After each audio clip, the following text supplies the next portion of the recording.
Hello నమస్తే అండి. నా పేరు శివ. నేను యాక్చువల్లీ సాఫ్ట్‌వేర్ ఇంజినీర్. హైటెక్ సిటీలో వర్క్ చేస్తుంటా. నాకు ఈ విశ్వ ఫౌండేషన్ గురించి గూగుల్ ద్వారా తెలుసు. ఈ ఫౌండేషన్ బేసిక్‌గా ఇలా మెటీరియల్స్ అన్నీ కలెక్ట్ చేస్తూ ఉంటారు. యూజ్డ్ క్లోత్స్ కానీ, ఓల్డ్ క్లోత్స్ కానీ కలెక్ట్ చేసేసి వీడికి కాంట్రిబ్యూట్ చేస్తుంది. సో, అలా నాకు కూడా కొంచెం ఇంట్రెస్ట్ ఉండడం వల్ల నేను కూడా కొంచెం వాళ్ళకి ఏమైనా సర్వీసెస్ కానీ, డొనేషన్స్ కానీ ఇద్దాము అనేసి ఇక్కడ రావడం జరిగింది. ఇక్కడ చూసిన తర్వాత వీళ్ళ సర్వీసెస్ ఇవన్నీ చూసి నేను కూడా కొంచెం ఇంప్రెస్ అయిపోయి నేను కూడా కొంచెం కాంట్రిబ్యూట్ చేద్దామని ఇక్కడికి వచ్చేసి ఇలా కాంట్రిబ్యూట్ చేయడం జరిగింది. So I hope I wish all the best to the Vishwa foundation and it will grow into do whatever the purpose that it is intended. Thanks a lot అండి.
Namaste. A very good morning to each of you. Welcome to Vishwa Talks. My name is Srivani. Thank you, each of you, for attending today's event on Zoom, and to those of you on YouTube video live. For those of you who are attending a Vishwa Talk before, a very warm welcome to you. And for our new joiners, here's a little bit about us.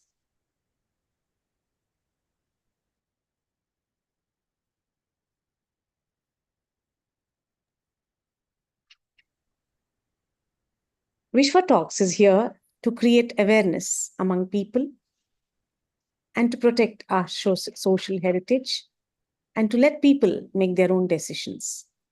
Here, we invite experts to discuss and explore diverse topics, their opinions, different perspectives, problems, solutions on different fields, including art and culture, healthcare, environment, education, and many more. So far, we have covered more than 150 topics. At Vishwa Talks, we've also declared this year Swachh Hyderabad, a zero waste city by 2027. It's a Herculean task, not an easy one. We need all your support to make it a reality. Now, coming back to our webinar, each webinar is an interactive session with a deep understanding of the topic at hand. If you miss any part of the session, you could go through our website or the Vishwa Talks YouTube channel for a full library of the past Vishwa Talks or the part of the session that you have missed, or any topics which are interesting to you. We're delighted to welcome an inspiring speaker to today's session, Dr. Vireshwara Raju SK. He's a senior consultant in palliative care at Sparsh Hospice, with a distinguished career dedicated to improving the quality of life of patients facing serious health challenges. Dr. Raju brings in a wealth of expertise and compassion to the field of palliative care. Having served as an intensivist in leading hospitals, Dr. Raju seamlessly integrates his profound knowledge of critical care into evidence-based palliative care practices. His expertise in total pain management and his dedication to patients and family education has profoundly impacted innumerable lives. Dr. Raju's unwavering commitment to raise awareness about palliative care and promoting its importance underscores his passion for ensuring that every individual receives dignified, compassionate care. Today, we're fortunate to hear from a professional who not only understands the science of medicine, but also the art of healing. Please join me in welcoming Dr. Vireshwara Raju Garu SK. As we dive into today's session, I would like to inform the audience that our speakers will be taking questions after our main session. So please leave your questions in the chat box or use a raise hand tool, and we will allow you to ask your question in person. I request everyone to turn on your webcam for interactive activities. Without further ado, welcome Rajagaru. Please share your inspiring journey and valuable insights in advanced medical directives in palliative care practices. Okay. Thank you, Srivani, for the introduction. So let me reintroduce myself. I'm Dr. Vireshwar Raju, lead consultant for Sparsh Hospice in palliative care. So today the topic which I'm going to discuss will be on advanced directives and how well we are going to live during the next course of our journey.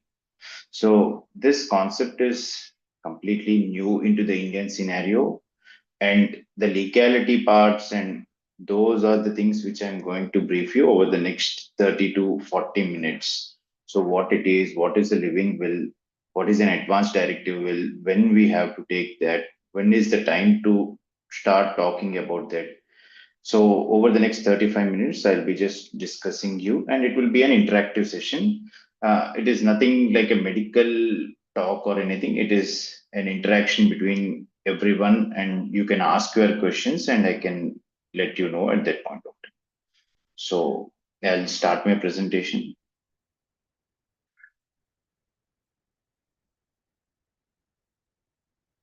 Okay. Uh, so my our presentation is visible, right? So, advanced medical directives. Yeah, the Supreme Court in April 2023 has given a judgment that how well we can live. Before that, there were a lot of jargons with the medical system. So, when you should stop treatment, when you should continue the treatment, when who are the decision makers in your family, or am I alone do all those things. So, with that, the latest guidelines have come up, and that will be over the next.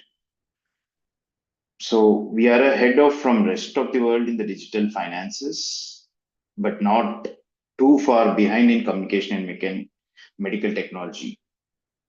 But last 4 decades, there is a lot of evidence in the last 4 decades how we manage death and dying. So why should we be opportunistic about the future? So why we should plan our next future? Should we lay on the hospital, or during the terminal stages of any diseases, should we be at the home? Or you have a lot of confusions. So if you get a fever or something, you go to the hospital, get treated, and come. So these are but there are some chronic related sufferings, health related sufferings, in which you need to take your decision about the future. Should we be in the hospital, or stay at home, continue the quality of care? And that is what you have to come up with a plan in your life, like how we should be and all, because we are evolving in a rapid manner. Being a single population, before that we used to have a lot of people to take care at home, like a lot of family members. Now the family dynamics has changed, and what can you or I do to make this happen? So when we plan a trip, why should you plan how you want it to live? Generally, when we start planning trip, during our childhood days, when we go for a trip, we just go randomly to all the places. Like if I'm planning to travel from Hyderabad to Goa, uh, now during the phases of life will be there, right? During your college days, you just randomly take a bike, go on a road trip and all those things. But as you advances over the next few months or years time, so you start planning your trip before. Where do you want to stay? How you want to plan your trip? How do you want to travel? All those things you start planning. The same way for our life, as we age or progresses, once you cross like 50 years or 60 years, so we have to plan ourselves. So how well we want to live, and these are the things which we have to plan. That think of the last journey of the life. The destination is fixed. You know, everyone, every as a human being or as a creature, we need to leave the world at one point of time. So how beautiful the journey should be. We should think of it, and then we have to plan accordingly how it is. So what your experiences of your last illnesses to be like? Should you be on a hospital bed with a ventilator, tubes, and all those things, suffer with some IV lines and all those things? These are the things you need to plan. So to plan all those things, you have to have how you want it to be on a piece of document. See, when you're not in a position to sign or talk or anything, there should be someone to take decision on your behalf. So for that reason, you need to have one set of document which is called a living will. So the living will mentions the documents, saying that you have your name on that, your address and your personal choices and what your life will be and what your treatments are. So as we progress in this changing world, this is the literature from which it is there. So one person in household will have the single family member to take care. Either your daughter will be daughter or a son. See, right now, this is a 2011 census, which shows that the percentage of household, one person household in India is just a 5%. So as you evolve over the next few years' time, so we might be more bigger than Hong Kong or United States or Japan. So for that, we have to think like how are we going to support at that point of time. So So most of us wanted to die at home in our own bed. But in reality, as an intensivist during COVID times, when I saw there were a lot of people, upper middle class, the most affluent people, the so-called celebrity status and all, they know that they are going to die. But since they have a lot of jagrons with them, their family members, because of societal pressures and all, they wanted to be admitted in the hospital. Your hospital resources are also getting utilized at one point of time. So during COVID, we have seen a lot of people who wanted beds, the younger, older, like it is not about the age discrimination or something like that. During COVID times, there were a lot of upper middle class or affluent families. They used to get the bed for them, but do they really need that bed? No, because of that social stigma, they wanted to their children or wanted them to get admitted in hospital, and the resources were not utilized in a proper manner. So who really need the admission and all, they couldn't get the hospital beds, and there were a lot of financial constraints and all those things that happened during the process of COVID. So this all could have been helpful when they have written a living will. They wanted that to happen. So generally, 90% of us in the population wanted to leave the world at our own homes with the loved ones around. But in reality, 70 to 80% die in the hospitals. So, how to prevent all those things from happening? That is a living will. It is a medically advanced directives. So, it has a set of documents. Over the next, as I progresses, I'll be explaining you about all those things, like what is a living will and how to do all those things. So, a living will is just a document in which you wanted to write your own wishes. So how do you want, how should we pass dying? Till 40 to 50 years of age, generally people they doesn't have a lot of suffering other than cancer patients. Remaining people, if you see, they won't have a lot of uh, suffering when they die. Uh, they have a sudden death. If you see Abdul Kalam, no, all deaths should not be like Abdul Kalam's death, right? He was talking in a class, giving a presentation or a meeting. Suddenly, he had a cardiac failure, cardiac chest pain, and he collapsed and died immediately. That is like comfortable death, but not all deaths will be like that. So, so what is a good death?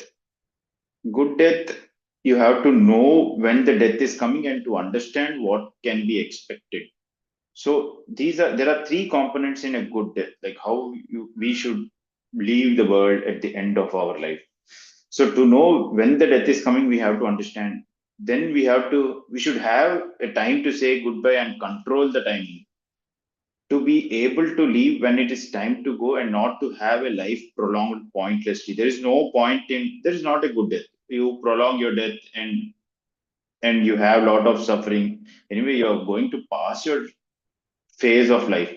So you have to control your timing and have to say goodbye at appropriate time. So you're psychologically, emotionally also you're much better. The next thing is you have to have a good privacy. You have to control the dignity privacy. So you have to choose and control over where the death occurs, in whose presence it occurs, and you should be able to issue advanced directives, ensure that one's wishes are respected. You should have your own respect, right? So for that reason, you should have a living will or an advanced directive. So you'll have a good death during the end of life. And the next thing is it is a pain relief and other symptom control. So you should have pain. Pain can be different ways in which pain can be there. It need not be only the physical pain. There is an emotional pain, spiritual pain, and psychosocial pain. So to mitigate all these sufferings, we should have a problem. That is where palliative care plays a major role in creating a good quality of life with which can help in your serious health related sufferings. So pain is one of the component. Along with the pain, if you see Sparsh Hospice as such, we have a lot of patients who are not having any treatment. They can't cure. That is where we care for them, and they come move here and all. These like Sparsh, there are few organizations in Hyderabad. If you look into that, so all this, we don't treat the patient, we just care for them. We have psychosocial emotional connect, all those things we try to do. There are few people who wanted to fulfill their wishes during end of life and all those things. Generally the hospital scenarios won't support all those things. That is where we do that. Then the next is there are why the deaths are happening in the hospital, and why we should need all these things to happen in our family, or how we grew during the childhood days evolved over the last few years. When there is a birth, people start talking about birth. But the major problem in Indian scenarios is we never talk about death. When any death happens, also, we as a parents to our children, we don't take children near the death. We generally go. But death and birth are something we don't know when it happens and when it comes. So we have to plan it accordingly. We are not, the major problem here is there is a taboo of death. So we won't talk about death.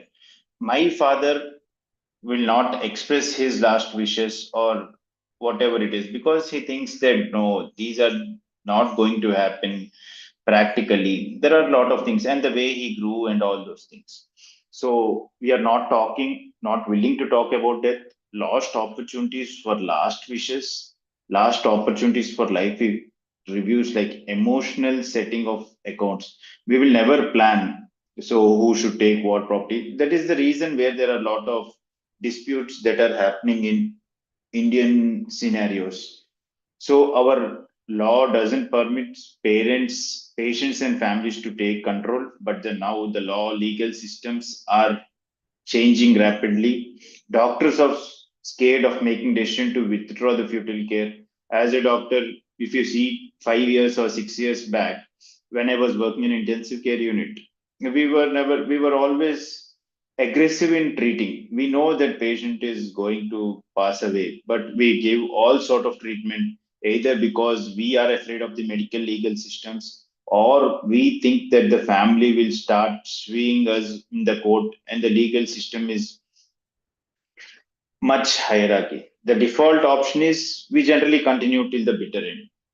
We have poor access to the system that controls suffering at the end. So example, if you see, morphine is the medication for a physical pain. So as a professionals, none of the doctors, most of the doctors in the present scenario doesn't address the total pain. The concept of total pain is just not about the pain. If you get a headache, yeah, generally the doctor thinks that there is some amount of issue in his brain or something like that. Over the few, you have repeated pain and all.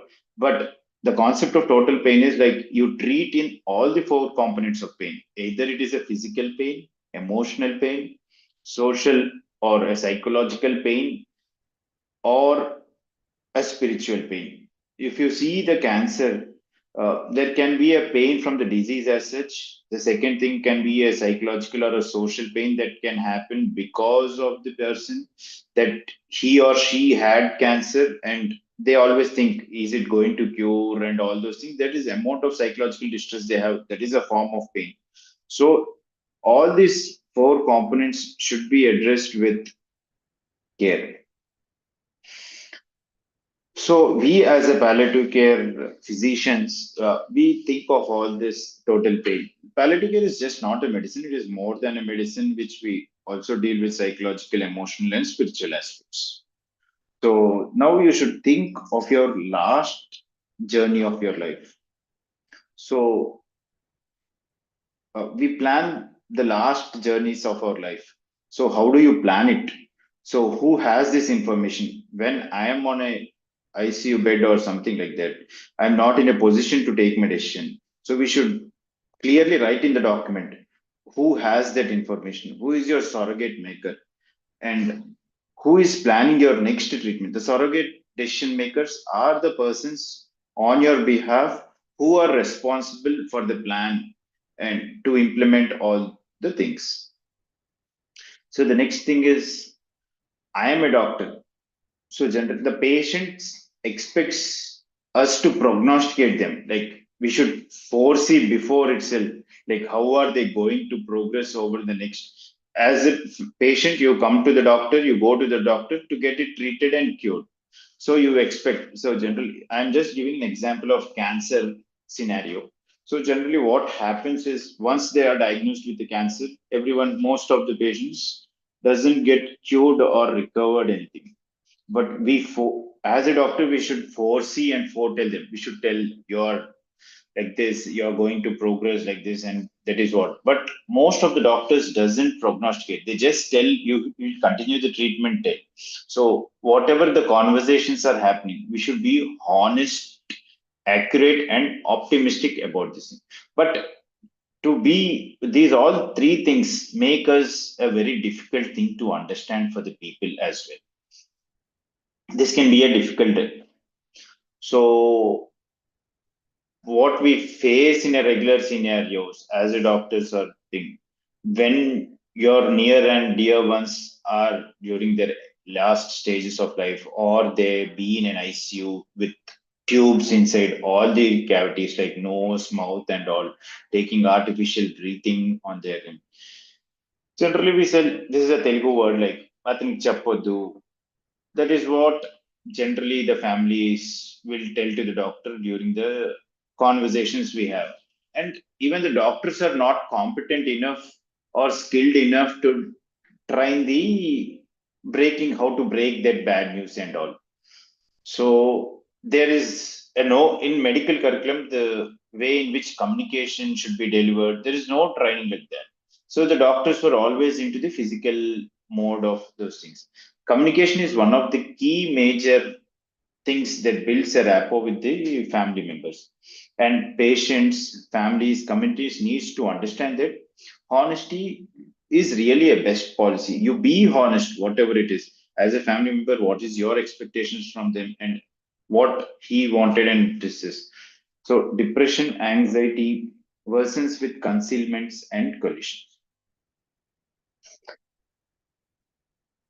Till we reach the stage that doctors are willing to tell and their patients are willing to hear. So it should be a mutual way in which it should happen. So as a doctor, I should tell him the prognosticate. I should prognosticate the condition. I should tell the family members that how he is going to progress with this particular disease or anything like that. So when there is an advanced directive will in place, or we call it as a living will. So whatever wishes are there, so the decision maker will also have the option. There are few members who come to us and tell, sir, they have already returned the living will and they wanted us to be comfortable. They don't want any suffering. You can give them comfort. That is what. Who has the information? Most doctors policy, don't ask, don't tell. Like until they tell or ask you, you should not tell. But as a doctor, we should give them the indication that when you go for this treatment, this is what it happens. These are the advantages, like disadvantages, or whatever things those are there. You should think of it, and it is not always the doctors. forcing the family members to do all those things. It is the mutual way in which it should happen. So, who should plan your last journey? It is you or someone you trust or default mode when nobody plans for this. So, always my opinion personally is you should plan your last journey. So, this is what it should happen. So, it will be easy for everyone. So, more than easiness, it is the comfort like how you work. So, generally, if you see the elderly people in our family, they won't have any living will or anything. You aggressively treat them and all those things. They recover from that. After that, they come and they say, I suffered a lot. They don't have quality of life. Every time they are suffering, they are bedridden, uh, and all those things. The worst suffering happens when there is nobody able to talk to them or willing to make decision. There will be a lot of jagrins in the family. So this is the most suffering for everyone, the family members, the caregivers, as well as the patient as such. So all these people are suffering. So they don't have their will in place. So they start suffering. So all these sufferings, palliative care is one component in which we can minimize. If you can speak coherently, you decide and your choices, and then the decisions come first. So the moment you decide, that will have all those things. So whose responsibility is it to plan? It is definitely we as an individual should start planning our life how it should be. Can you decide? Yeah, definitely we can decide. So right till the end of life, we can plan how it is and what it is and all those things. So when should we plan an advanced directive wills? So what is the advantage of having an advanced directive wills? Once you lose the decision of making your decisions in making capacity, when you are in an hospitalized position and all those things, typically that is when you should start making an advanced directives or a living will. Once the dying process begins, it can be from hours to days time. So that that is one scenario. If you see cancer, it can be days to weeks before the death. When there is an organ failure, it can be days, weeks, and months. When you have an dementia, it's like memory loss and all those things, your death will be prolonged, but your quality of life will not be as good as it is. So this is one. So this is one of the major terminology that is used by doctors and the court of law in the living will scenario, which is called an autonomy. So autonomy is nothing but you have the right to determine your own future, to accept or decline any therapies, to decide who decides for you as well. So the autonomy is this absolute? Is it really valid in India and how it is?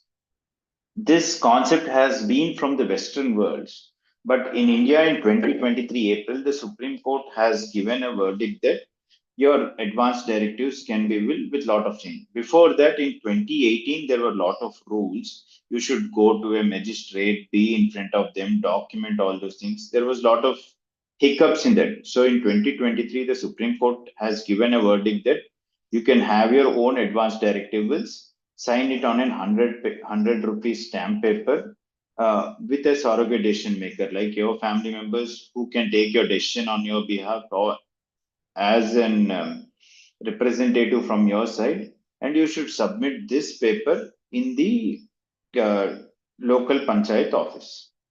So these are all the new changes that happened over the last 1 year. So if possible, think of three people who can accept the responsibility and available for you. So you can write it like who should take your decision on your behalf. You should take as first decision maker, second decision maker, and third decision maker. So when you think of it, you see that there are three decision makers, and again, all three decision makers should align to oneself.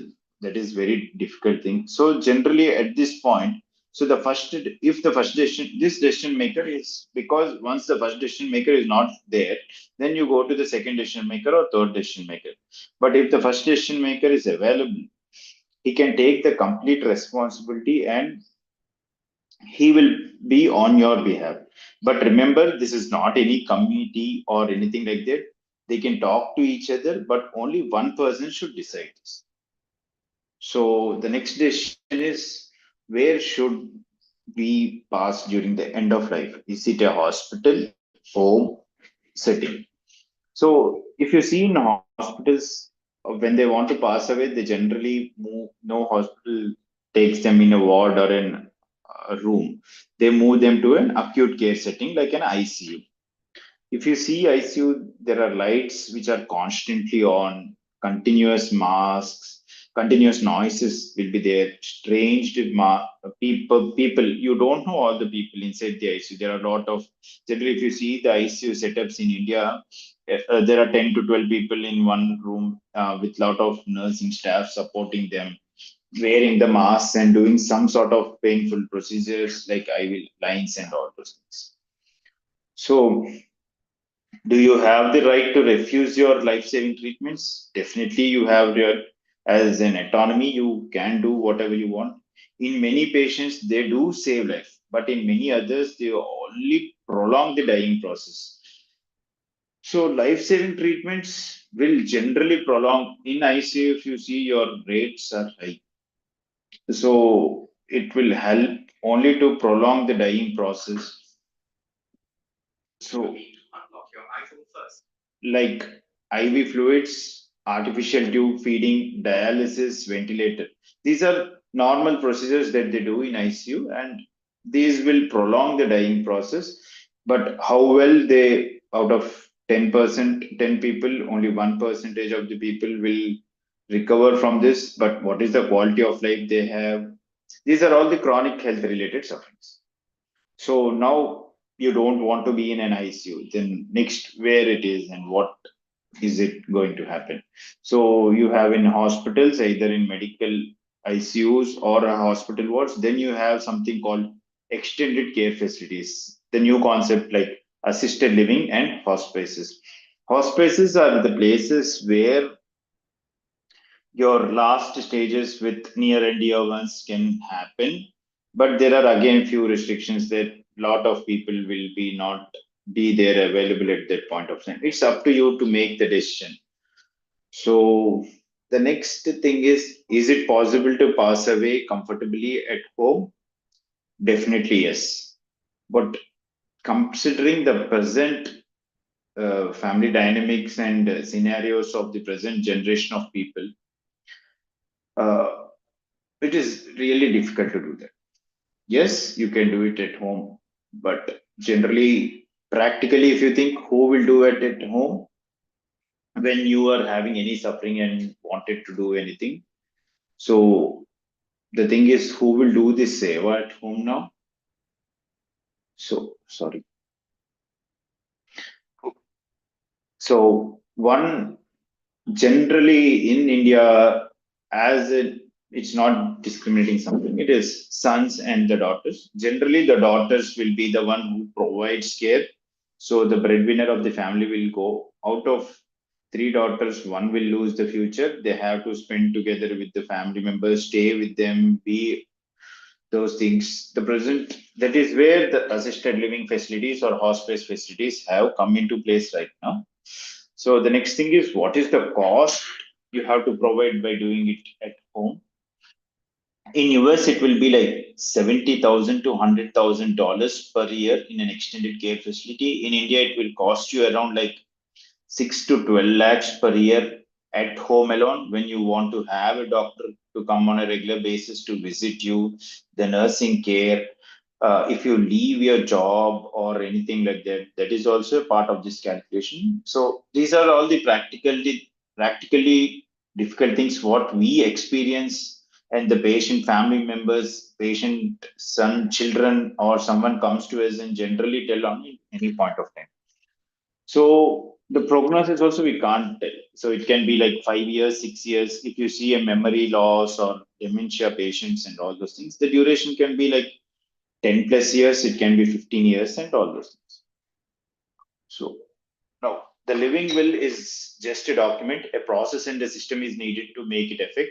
So the process and system, I spoke to you how to make it, who should make it, who should be on your behalf, and all those things. And then it is in death literacy.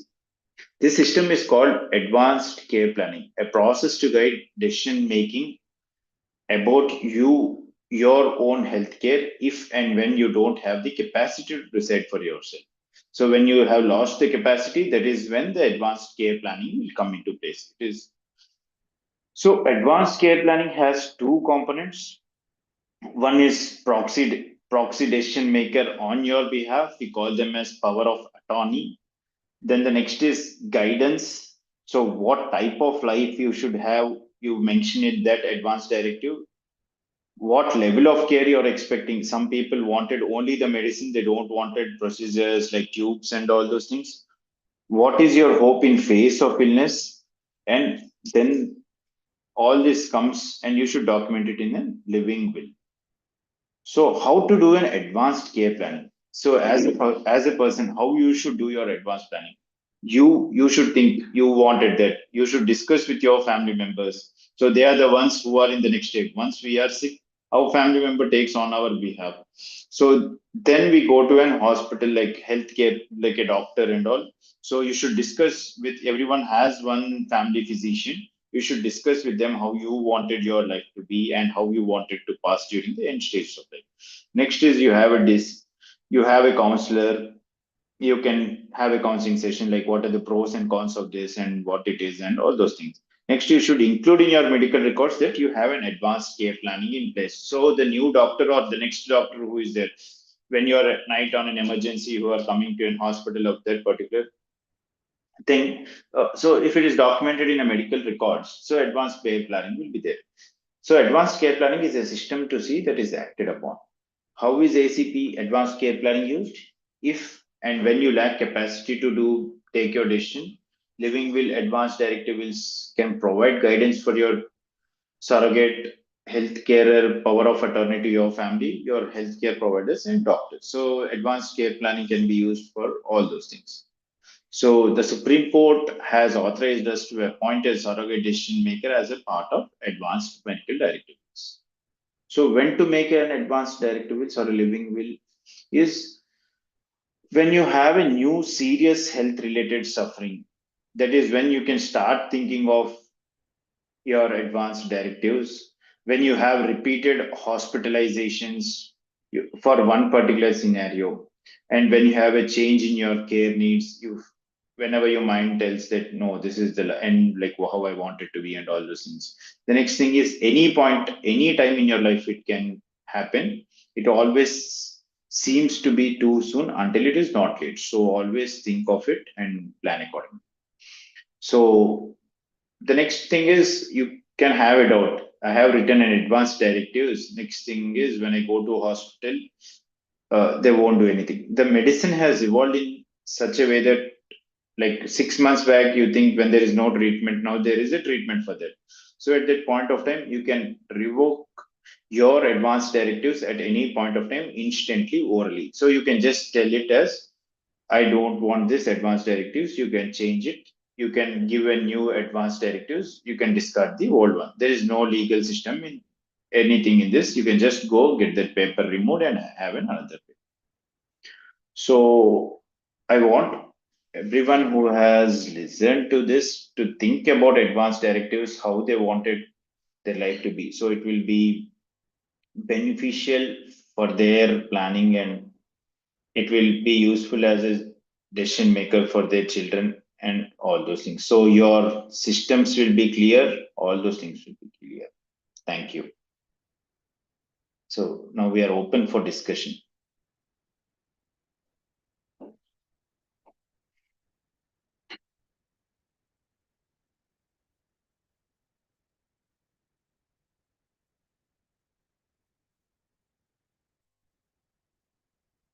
Before we move on to question and answers, I'd like to take just 30 seconds of your time for a quick poll. This will help us get to know you a little better and tailor our future topics that we bring to you. A very big thank you to everyone here today. Your presence and participations means a lot to us and have to make this webinar a success. Please note, Vishwa Talks is going by word of mouth. Most times, social media does not work in promoting the topic. So please do share with friends and family who would be interested in these topics. While you fill out your poll, I want to extend my heartfelt thanks to our esteemed speaker, Dr. Vireshwara Rajugaru, for sharing his valuable time and insights with us. In the meantime, I'll talk a little bit about Vishwa. In Vishwa is an online platform for everyday change makers and social champions. It's a crowdfunding and a crowdsourcing platform. It is aimed at helping anyone find the support they need in their efforts to fulfill dreams for themselves, for others, and in the process to make a world a better place. This winter, please do share the warmth, make this winter warmer for homeless in needs. As the chilly breeze sets in, let's come together to ensure no one is left in the cold. Your small act of kindness can provide blankets and sweaters to those who are in need the most. Donate your pocket change and be the reason someone feels warmth of care and compassion this winter. No contribution is too small. Every gesture can make a difference. You can click on the link. The second topic that Vishwa is working on is zero waste, making Swachh Hyderabad. Did you know that Hyderabad is making 6,000 tons of waste daily, making it the highest per capita waste producer in India? This is a wake-up call for all of us. It's time to unite and transform our city into the most livable metro and a global role model for sustainability. Today, everybody appreciates Hyderabad. Most people from the north are actually coming down and settling here. But 80% of our waste is going into landfills.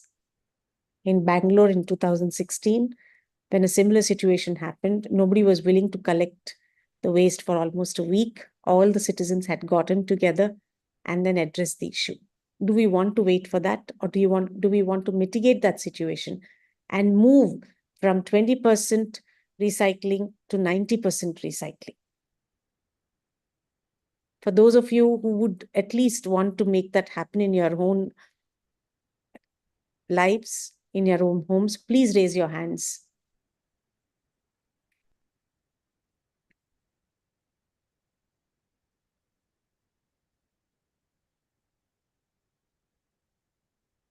Can't see any hands up. 3 hands are up. So when first we started Vishwa Talks on environment, we used to get 10 people, 15 people. So we said nothing doing.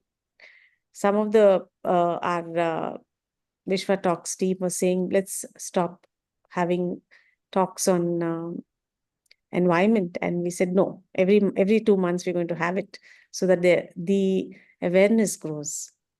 So my request to each of you, Vishwa is putting in a lot of effort to make reels, curriculum on how to make your own homes zero waste. Please soon participate and make it a reality. We also have Vishwa Yuva Vikas, where we teach, our vision is to bring in vocational training into our country. The work ethics of our country is, especially in the south, especially in Andhra and Telangana, is fast deteriorating. And we would really like to reskill people into any profession of their choice. And to begin with, we've started computer educations in slum areas. Most of these kids are studying degree, but they don't know how to use Excel, Doc, how to send a mail, how to use this basic social media, how to use ChatGPT. So we've been conducting computer education workshops with them successfully. And I think it is Rotary which has donated 20 laptops. Am I right? A big thank you to them. And then there are also other fundraising success stories. We're doing Annadanam. Every Friday, we're feeding around 100 people near hospitals. Most hospitals, we have found that when the attendants come from faraway villages, they stop eating just to take care of the medical needs of their family members, the costs. So we give food closer to the hospitals and making a slight difference. Yeah. This Deepavali, we did a material donation drive. Around 200 people have donated. When I say 200 people, there was sometimes one could be counted as an entire building, apartment building ranging from 4 apartments to 70 apartments. We are doing this material donation drive twice in a year, in Deepavali time and Ugadi time, because it's our tradition that every Diwali we clean up our old homes. So we want to revive that tradition. We want to make using hand-me-down clothes fashionable. There was a time, I mean, my children always used their elder brothers or elder sisters' clothes. And even now, I'm proud to say my children, even when they're in their 20s, they share their clothes when needed. I want it to be back in fashion to do that. And we're very happy to say that a lot of Rakesh, can you put that video where you are donating to people the material that you all have collected this Diwali? Yes, If ma'am. One possible, second. please do that. Yeah.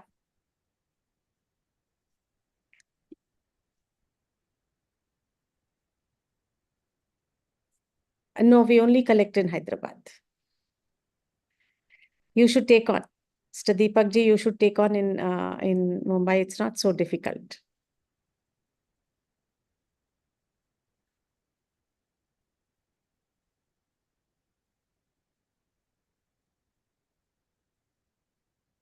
Is the video coming in?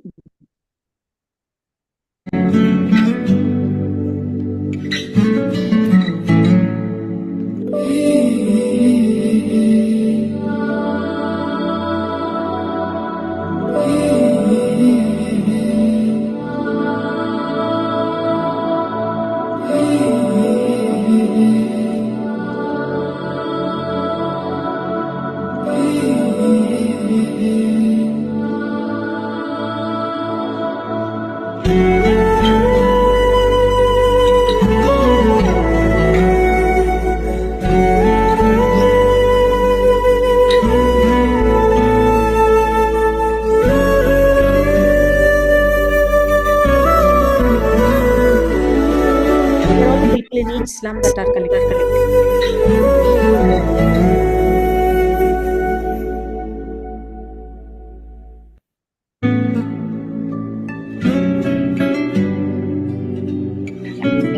Now let us go to the upcoming talks and then we can move on to questions.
So, Garu, ask your question. And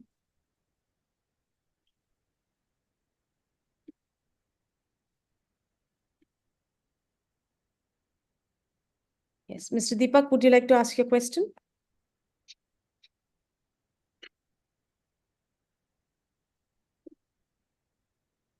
You're in mute. You can unmute and ask your question.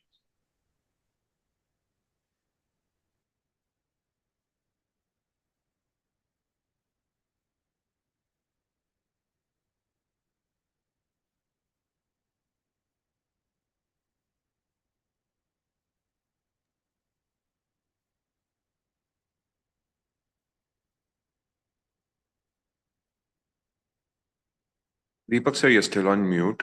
You will find the unmute button at the bottom left corner.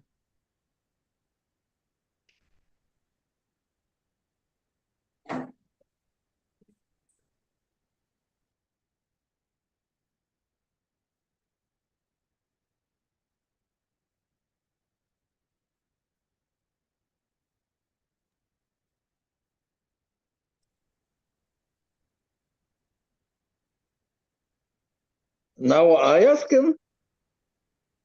Shmuel sir, could you please wait for a minute? Deepak sir would like to ask this. Able Thank to you. unmute, so let Shumel proceed, Rishant. All right. Shmuel sir? Well, please proceed.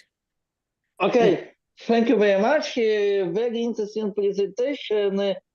And I want to ask a doctor next question.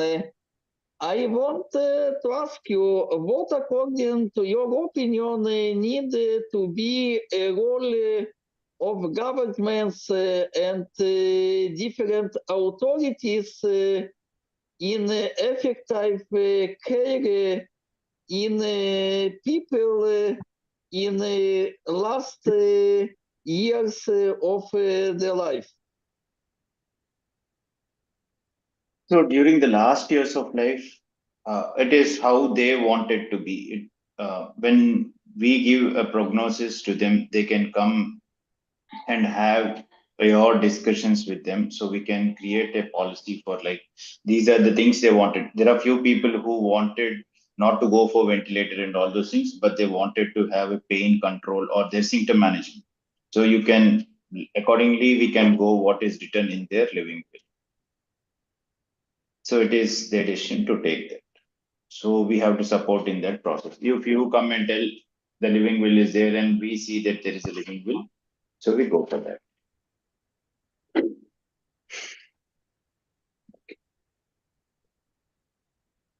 Thank you very much. Raju garu, in your experience, how much has it been costing an average family palliative care, and how is it impacting the financials of the family? You said there are three people out there. One is the actual patient, the caretaker, and the family members. So it becomes a very difficult decision for the family members to say, okay, this is the time we want to stop spending money. This is the time we don't want to stop spending money. So my question is, what is the amount that the people are spending? How much percentage of people are losing the financial imbalance? Any serious health related suffering, one of the family member will be affected at one point of time in their life. So if it is for my parent, no, if one of my family member is having a cancer, I lose my working hours, I need to take them to the hospital along with them. That is a part of financial burden. So your at one side, your medical expenses are happening for that particular individual. Along with that, we have to take a leave or a work off from that place. That is another cycle, financial things that is happening and all those things. And the other thing is when both of them doesn't go, your costs will start increasing at your home, right?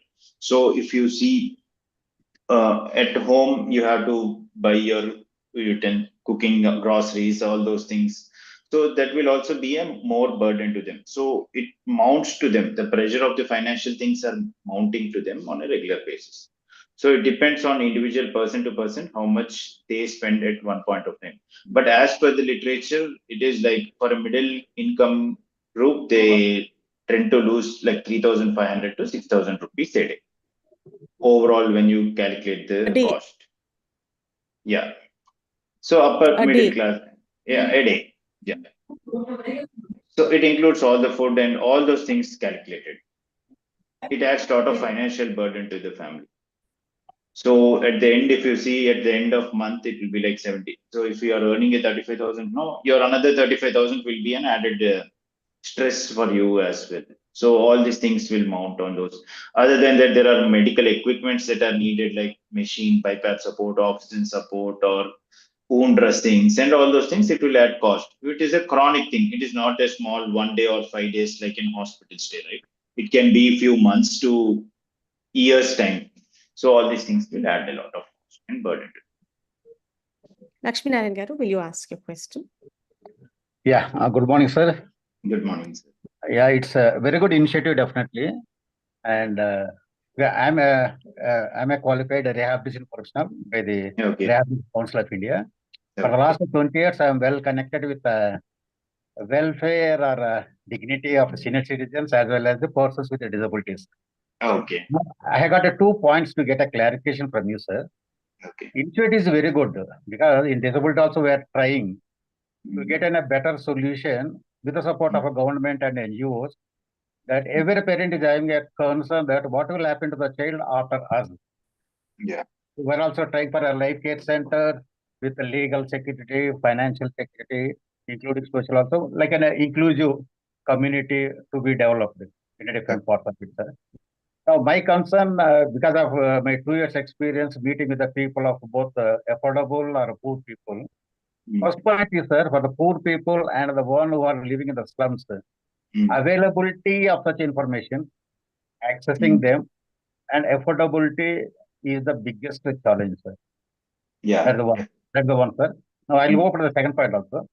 Suppose if it is an affordable group, they have got money, they're getting a lot of pension or properties and everything is there. But in view of this globalization or modernization, the mad rush is of the youth moving from their own places to different parts of the globe, leaving the parents almost isolated. Because my concern, I am in Hyderabad only. Mm. I am visiting number of old age homes and some families also, part of my services. See, when the children are not there, they are quite away.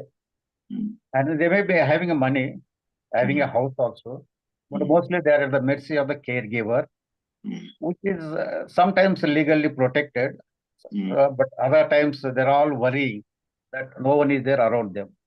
So more of a social or emotional issues are burning for them in spite of having a money and living in the hands of caregivers, because just recently for a family who are health issues are there, and they just 2 sons and a daughter, they were not near to them, not ready to take care. So they because he is getting a pension of 80,000 rupees per month, they have appointed one caregiver at a cost of 20,000 rupees. So he'll be doing everything. But how long? So affordability, because now it has become a biggest business in Hyderabad. The old age homes or whatever you call it, costly, varies from almost free to 60,000 rupees per month per head. That's there in the Hyderabad. Of course, who can afford, they always say that, yeah, we have got money, we want to enjoy, relax and enjoy when our children are not taking care of it. But still, though the NGOs are running the old age home, still the government role is much less on them control. It is all misusing the resources or maybe the lives itself. When you talk about the dignity, equality, quality of life, still, though we got to act for parents' protection of the senior citizens living, and they have got a provisions also. Every district should have one old age home under the control of a government. Supervision or the evaluation monitoring part, sir, that is more concern, sir. And because though they are providing, dedicated NGOs are providing services, sir, but above them, there is no control. In spite of paying 40,000, 50,000 per month also, what happens there, nobody knows. And children are not bothered even for the last rites also. Maybe government should come out with a more active role with a monitoring on a regular basis, because now the digital technologies are available. Monitoring is not going to be the issue. This is just only 2 points I want to just speak, sir. Yes, sir. See, for the last 25 years, there is no reforms that had happened for senior citizens. Yes. Now, like 3 months back, the government of India has created a new guidelines for senior reforms, because there are a lot of assisted livings that are coming up and all those things. Exactly. So again, here, when there is an advanced directive in place, it need not be the children or anything. If I write an advanced directive, that is the major chunk of population who write their advanced directives, they can go according to that. If you have your advanced directives, if you come to me with a doctor and this is advanced directives, if I feel this is a serious health related suffering, we have to continue without his wishes. We can go ahead. There is no legal system involved in this. You can just go with that system itself. I think over the next 1 year or so, the social reforms for senior citizens will definitely have a lot of change and all those things. Okay, sir. Thank you, sir. Yeah, I'm Subramania Prasad Swarupneni andi. Yeah, very good morning, Yes. Dr. Ravi garu. Good morning. It's nice listening to you. And yeah, I think So, first and foremost, let me tell you, I am one of those who have been associated because of my mother was actually admitted. I brought my mother to the Sparsh Hospice.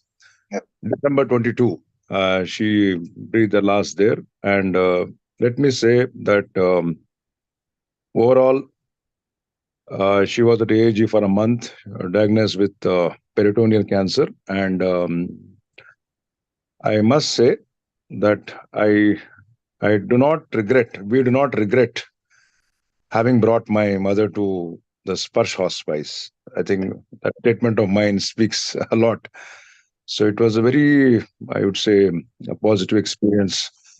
And I think she was there for about, 5 days or something like that. So now, with that familiarity and acquaintance, I must, and after having heard you about your advanced directive, this thing which I was not knowing earlier,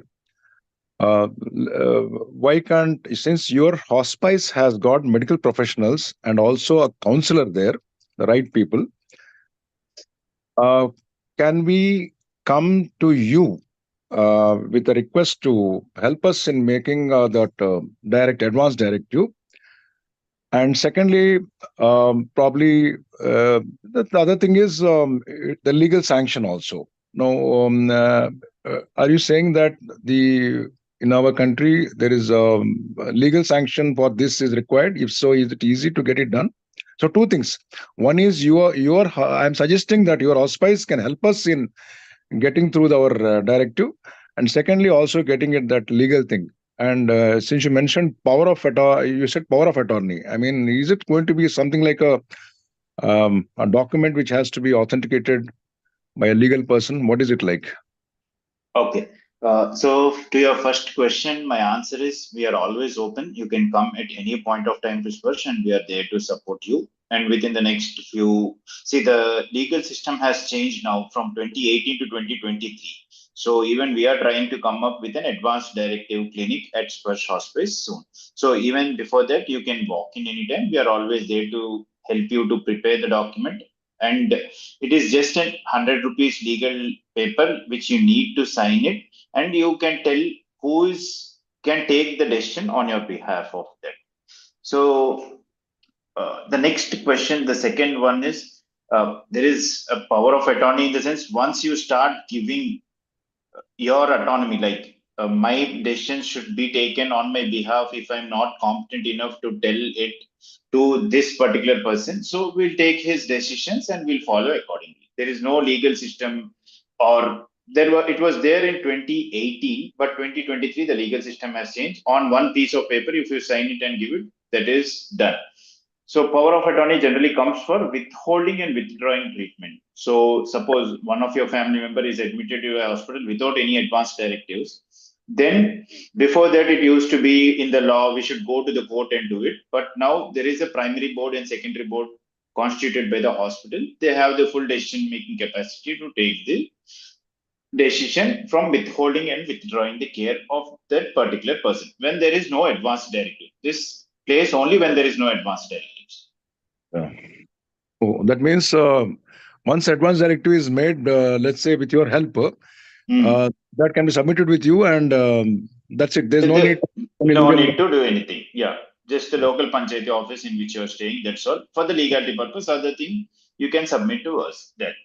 Yeah, thank you. Wonderful. And just I had put one small thing in the chat box. You had what is the difference between emotional pain and psycho?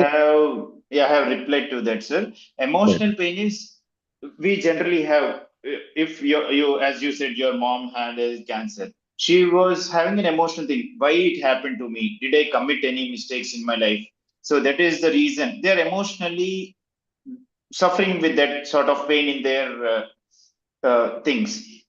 So the social pain is they think that because of me, my children have lost their work, they are coming, taking care of me. Those are all the psychological, and their family members will also think, how is my daughter coping up with this? That is also a sort of pain for them, right? So this is what emotional pain and social pain. More or less same. More or less both are similar. Interlinked words, psychosocial model, we call them. Yeah. Thank you. Thank you so much. Thank you. Thank you. Ma'am, you're on mute. Emotional మనకున్న కష్టము, psycho social అంటే పక్కన వాళ్ళు ఏమనుకుంటున్నారు, మనం ఖర్చు పెడుతున్నామా లేదా, Yeah, it is like that. those kind of social pressures which are unnecessary. Sometimes people are earning 20,000 a month and they're taking loans of 10-20 lakhs for their parents, and Yeah. for the next 20 years they're going into loans. So this is a very, Raj Garu has brought in a very, very, very, very important discussion onto the table and said that now with the Supreme Court directive, it is possible. This is the need of the hour. The awareness should be spread and implemented first within our own families.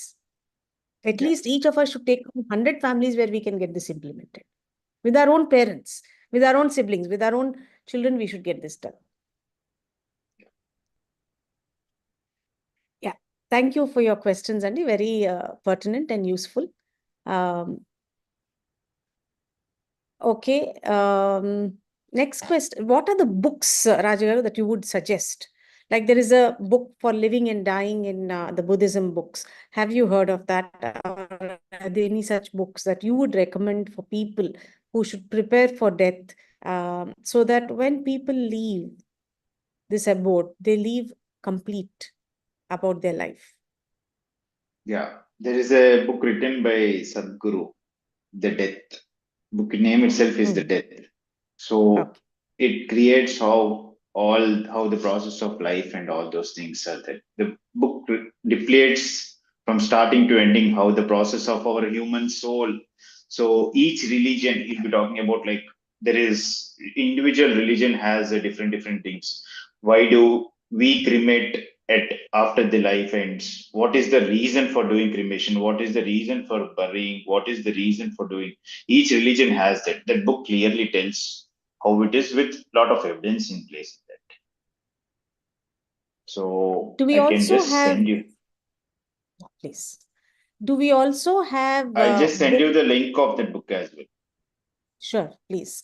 Do we also have books where how to grieve when the near one leaves? So there are books for grieving. Grief pain basically. So, but again, not all books will tell you. It gives you an idea how it is. As per the psychology, what happens is during the process of grieving, we should have someone to support us in that grieving. It is not you individually can't grieve for yourself. It is always, these are all the emotional and psychological factors. So when someone is passing away, when you're alone crying, it is different. When someone is there next to you, you start spreading the word of things like that. So I always feel more than books, no, we should have someone, a companion to be with us, whom we can grieve and all those things. We need a lot of books for psychological mind calm dignity therapies and all those things, but you start interacting with like-minded people of yourself. So now you see there are a lot of gated communities that are in place. All the senior people at the end of the day or evening, sometimes they just go for a walk. After 5-6 days they get used to that. It is not, they can't sit and read at home. It is not like that. They understand what it is and all those things. So I think more than books or something like that, always a companion or someone to be along with them will be more helpful. And the books can always be a guiding path for all those things. So grief books, there are a lot of books that are there now. Yeah. Akhilesh, would you also post the Vishwa talks that we've done on grief when in COVID times people lost more than one family member at the same time? Yes, ma'am. Okay. Yeah, please. Then, Mr. Deepak, you're unable to unmute yourself. Is there anything you would like us to ask? Please see in chat 3 numbers. His questions have been replied to in the chat. I'd like to ask one question if I can. Yeah. Sure, please. Yeah. What are the most usual requests you'd get from a patient who's probably about to pass? And like, for example, would they want to be with people or away from people? Would they want to be inside a room or in an outer setting or something like that? See, as they wanted to pass during the end of life, generally the expectations will be they wanted to be with the near and dear ones. Most common is everyone wanted to be, it need not be a hospital or a home or a hospice setting. Generally in hospitals, they'll allow only 2 or 3 people to stay. So it will become a difficult thing for them. In hospice, if you see with us, around 7 or 8. But in home, no, they feel that they are in their own place and they're all like 20 people can come, 30 people can come. No one will question them. So the psychological factor will be playing a major role in this. So generally the place of their thing should be at home. That is what they think. The last wish should be at their home. They feel their home is everything for them. They grew up in that particular place and all those things. So always feel that home is where their heart is. Yeah. In these days, people are moving. If you see the American homes, they had big homes and then they moved to smaller homes. But in India, we don't have that culture. You continue living in a bigger home, and it becomes a burden for the aged people to take care of. Any advice on that? You're talking about here now the present scenario in Hyderabad. If you see, everyone are moving from their bigger homes to a small 2 BHK apartments, and that to a gated community. That is the reason why there is a lot of rampant increase in gated communities over the last 2 3 years. If you see next 3 to 5 years down the line, half of your outer ring road next that part of Hyderabad will be all gated communities. This is one of the major reason in which the things are, and they feel more comfortable also. No, if you are staying in a home, you have to go out for shopping, buying some milk packet or something like that. You need to depend on a caretaker to do all those things. If it is in a gated community, the society is into one particular, everything you are getting there. You celebrate your functions, you celebrate your Diwali along with them. There are a lot of people, children are moving abroad. I think the same Western culture will come to Hyderabad. If I do a talk within the next 5 years for Vishwa Talks, then we can know the difference. In Switzerland, there is a something called timeshare. So today, if you go and spend time with the older people, aged people, tomorrow somebody else will spend time with you and do your work. What is your Yeah. opinion on that? In India, there is a concept of it called Good Fellows by Tata. Ratan Tata has started this initiative called Good Fellows. So there are a lot of youngsters who are doing their work at one side, but after 6 o'clock, after their work and all those things, they go to that particular individual. If a senior citizen is asking for a support, let's go for a cinema, movie, or a companion sort of thing. No, these kids go to them, they support them, and do this. The concept of that has already been to India, and right now it is in Mumbai by a brand called Good Fellows. It is run by Tata's Trust actually, and that is, yeah, it will happen on a regular basis. So they'll expand. We are slowly evolving into that stage of life.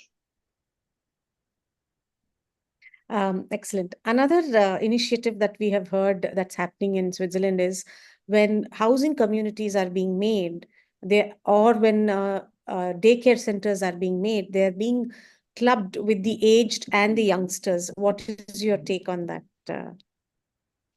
Yeah, Even even or daycare centers. Yeah.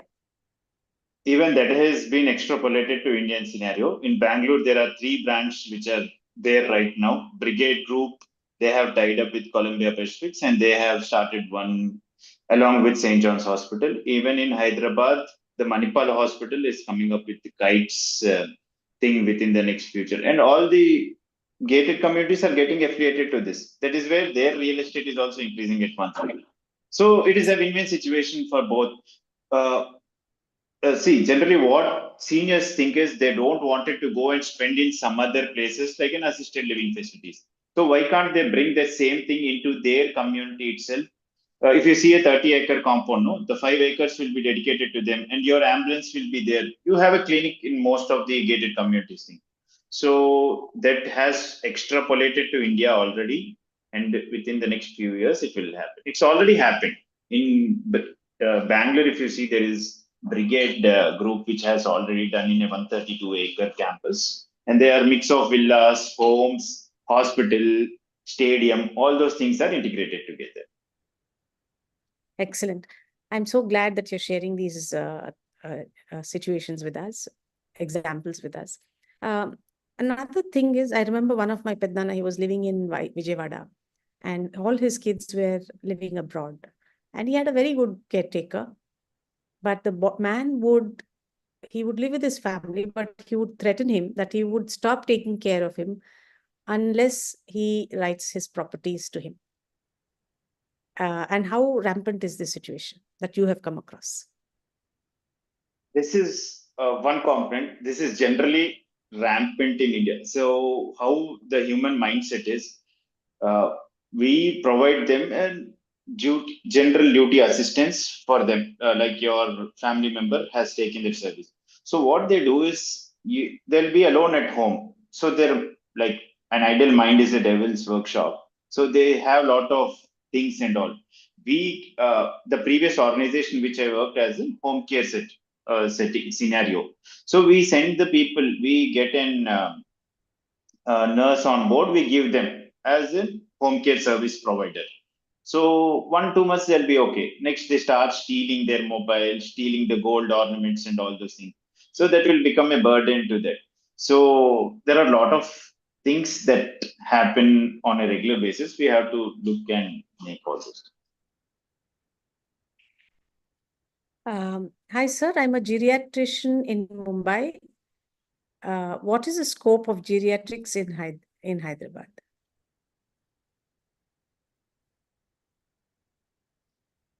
Okay. See, the curriculum for these are all the new branches that are coming in India, sir. Like if you see, there is no MD geriatric medicine or MD palliative care medicine, or there are a lot of courses that are incorporated into India over the last 3 or 4 years by the National Medical Council.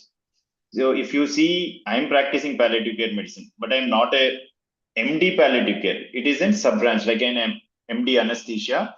Right now, to create a new system, they always depend on an allied health branches. So as per NMC or a medical establishment guidelines in India, anesthetist, radiotherapist, general medicine, pediatrician, all these people are competent and qualified enough if they have a fellowship in palliative care to do that.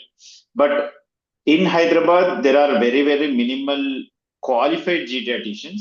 Definitely, there is a lot of scope, and all the corporate hospitals wanted geriatric medicine. So once the geriatric medicine comes into place, so if you see over the next by 2026, your geriatric population will be like 120 million population. So definitely, it is need of our, and there is a good scope for geriatrics in Hyderabad. Um,